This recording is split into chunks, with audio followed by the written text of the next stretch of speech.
and a will to do things, and has the ability or power, the energy.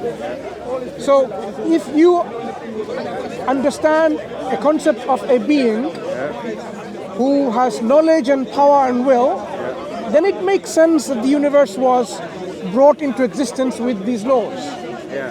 But if you say, no, the universe was always there, then are we giving the universe a will, energy, and some knowledge? Which makes sense.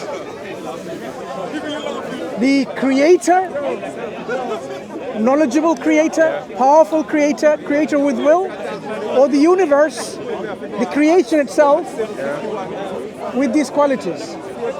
Which makes sense? The first one. The first one, the creator. And that is why we say, look, it has always been the default position that there is a creator of this universe. To disbelieve in a creator is a phenomenon that's taking place now in more,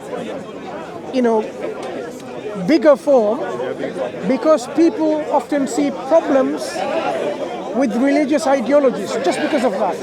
They might see something which they cannot really explain, and then they say, because of this problems and evils and suffering, there cannot be a God that exists, a creator that exists.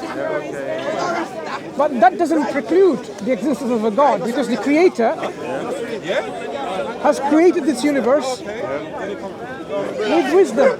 So there will be some suffering, because this universe as it stands now is not a creation which we call paradise or heaven. There will be another creation afterwards, which we will go to. The heavens or the paradise is a creation that we will go and transit to that place after this phase of ours. So, have you heard about the Islamic concept of the creator in our belief in Islam? Okay. We believe there is one creator, one, who is absolute and perfect in the attributes. So the creator is not just a creator, the creator is also one that relates to the creation with relational attributes, like being merciful to the creation, being kind and just and forgiving, because human beings, we commit mistakes. Our creator, if we sincerely repent, acknowledge our mistakes and our errors and erroneous ways, and we return to our creator with a sincere repentance and ask for forgiveness, intend to not to commit this mistake again, mend our mistakes. If I've done something wrong to someone, rectify it. If we do this, our creator is forgiving. Will forgive us. This is the concept of our creator in Islam, at least to those attributes. When we say absolutely perfect, we mean the creator is not deficient or weak in any sense, anyway. So if he has knowledge, his knowledge is perfect. There is no imperfection in the knowledge of God, in the knowledge of our creator. Does that make sense about the creator possessing this knowledge? Yeah, I think so. Yeah, because if you are going to have a creator who's going to be always there, then this creator has to be absolutely perfect. All the attributes of perfection. Yeah. How can there be more than one creator in such a concept? What will happen if there were more creators of similar attributes? I need to come up with the words.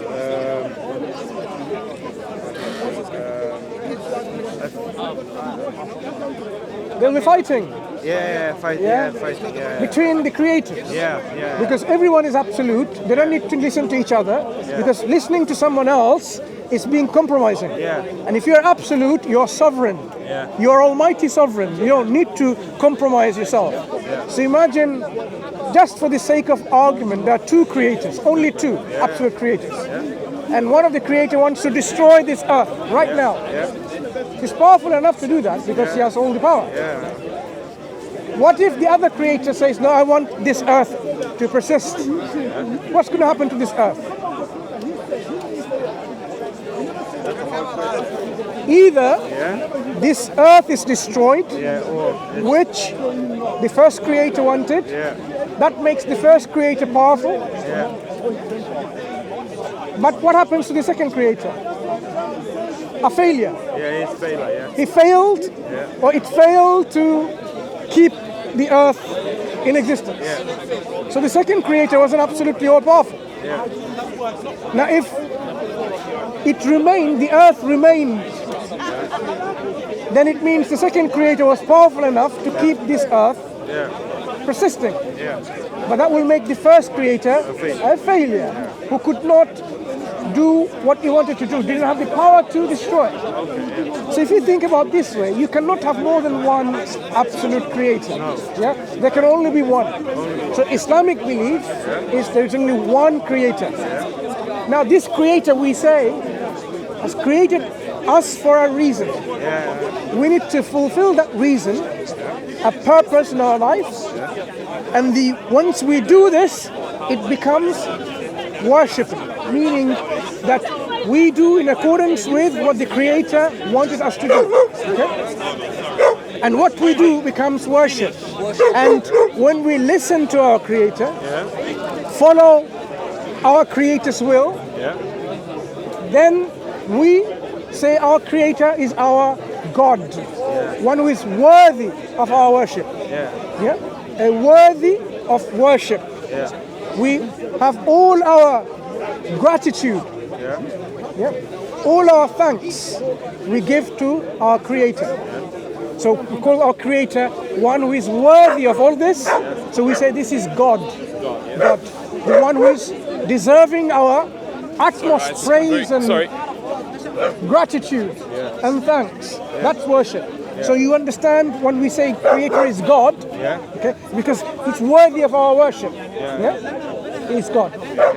And there can only be one, as we said.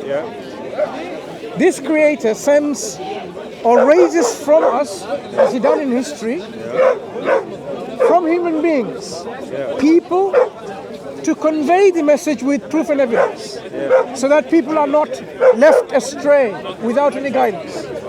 We call these people prophets and messengers of our God, our Creator.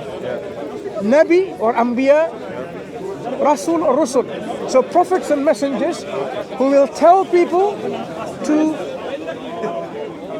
stop worshipping your own desires, making up yourself or something else as God worthy of worship, and bring us back to the worship of our Creator who created us. That was the role and the duty of all the prophets past. In line of all of this, our Creator has sent the final messenger. His name is Muhammad. He says, Sallallahu Alaihi Wasallam, may God's peace and blessings be on him. He has been sent about 1400 years ago roughly, right?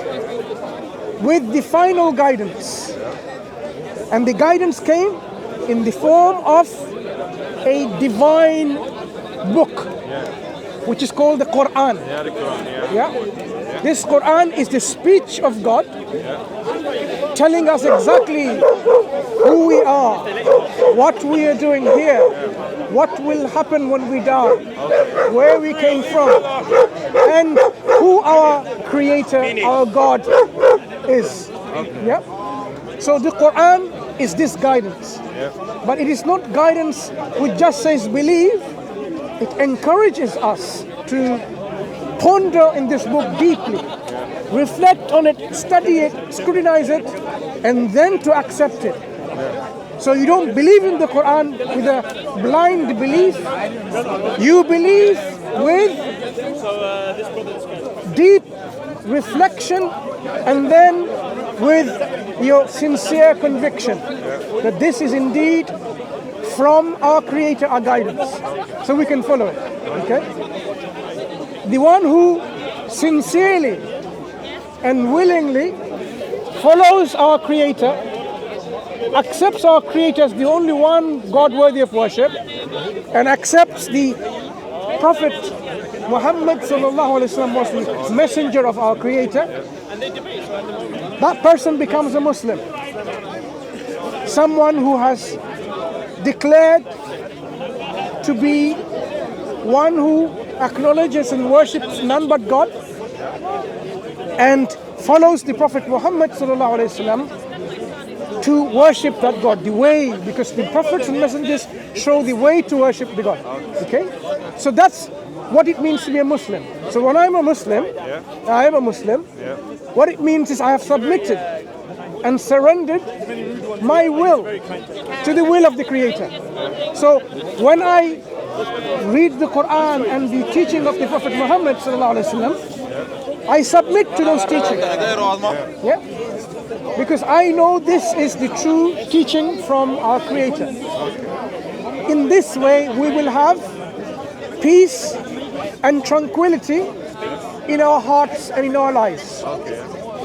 If you didn't accept this message with proof and evidence, then there will be a consequence of not accepting that message. Because if the Creator created you for a reason and you did not fulfill it, how would you justify your rejection of that message?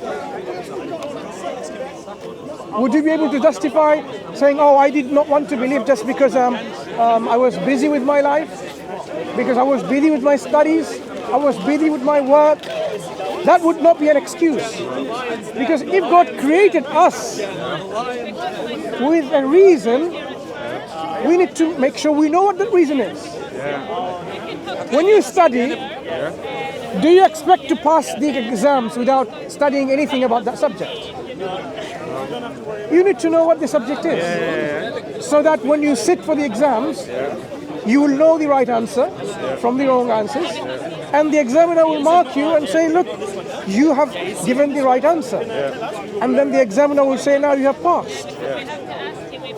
This life is also a test. Many people don't think that way. Many people think life is just you live, eat your cigar or whatever makes you happy, and that's it, and you die. But we know that we have a purpose in our life. I mean, your eyes and your ears, your lungs and your heart, your kidneys, they all have specific purpose in your body, don't they? Yeah, they have. Who put the purpose in there? Your mom and dad? No. The scientists? No, God. I don't know. I believe in something. We did not put purpose in the babies like your eyes will see. No. We did not design a blueprint saying, you know what, here's the baby, and the baby will breathe with the lungs. No parents have done that. Yeah. So this purpose of our organs within the body has been set already. We didn't have any involvement with that. Put the whole body together as a one whole.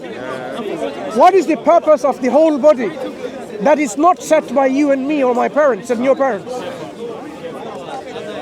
Has to be a purpose.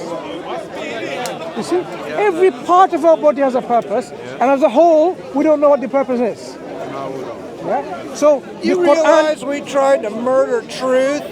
What kind of stupid idea is that? Who came up with that? Who's murdering truth? We tried to murder truth. That's very bad. Don't murder truth. So what the truth we are talking about, going to do is free the will truth, test without doing it, though. is independent of our subjective opinions. I'm going to send you to the sun, and you can tell the sun that Do you agree? burning up. Do you agree? Truth is independent of subjective opinion. If somebody doesn't believe the tree is not there, it doesn't mean the tree is not there. The tree can exist independent of our own opinions. Right, very good. Good. Likewise, the Creator exists whether you like to believe in it or not. Yeah? So when this Creator has given us the last book and the last messenger, So we talked about last messenger, his name is Muhammad. Sallallahu Alaihi Wasallam. And the last book is called Quran. Do you know what the message, the way of life that this Prophet Muhammad Sallallahu Alaihi Wasallam brought to the Quran? What's it called? Do you know what name of this religion, the way of life, this ideology is called? Islam. Islam. Which means your submission and your surrender, willing submission and surrender, and a sincere submission and surrender to the will of one true God. What would stop you from submitting and surrendering to your God, to your Creator? So you would agree that it's important to find out more about Islam, so that once you've understood the message, you can submit to the Creator, in which you will find the truth and tranquility and peace. Is that sensible? I think I understand what you're saying, but Where are you from? Which country? Or what language? Sweden. There will be translations of the Quran in Swedish language. I have a Muslim friend. So if you read the Quran in Swedish language, ask the questions. Where did all this come from? What you're doing here? If you ask these questions, what happens after death? Is there another life after death? Is there going to be accountability? Importantly, because if everyone dies and the end result is the same for everyone, whether you are good or bad, everyone is finished. Where is justice? Imagine you are a very good person, which I think you are, and you lived your life, with kindness, with generosity, with compassion, with forgiveness, with justice, and you believed in this God. And someone else who was greedy, who was someone very wicked in the sense of an evil person, killed and oppressed and committed so much atrocities. And you die, I die, and that person dies. And that's the end of it. Do you consider this is just? No. Of course not. Justice demands that the wicked, the evil, is held accountable for their actions. And the good people, like yourself, is rewarded for their actions of good deeds. So this is what Islam teaches. There will be a day of judgment in which our belief will be manifest, what we did, what we believed, correctly or incorrectly, and our actions, we will see the good and the bad. Even there were atom weight of good and bad, atom weight, so minute we will see them. That means all our life, whatever we do, every single actions that we do, we need to be aware of them, whether we did it rightly or wrongly. If you found loads of money on the floor, a wallet full of money, and you took it, you will spend it, do you think it's a good thing to do? Because that money belongs to someone else who have dropped their wallet, who may have lost their wallets. So by using up the money that you think you got free, you will be accountable for every single penny of that, every single cent. What currency do you have? The smallest unit of currency in Swedish, you'll be accountable for it. So this is what we say, in the day of judgment, we will be accountable for our belief and our actions. So it is very important then to have the correct belief in worshipping only our Creator, one Creator,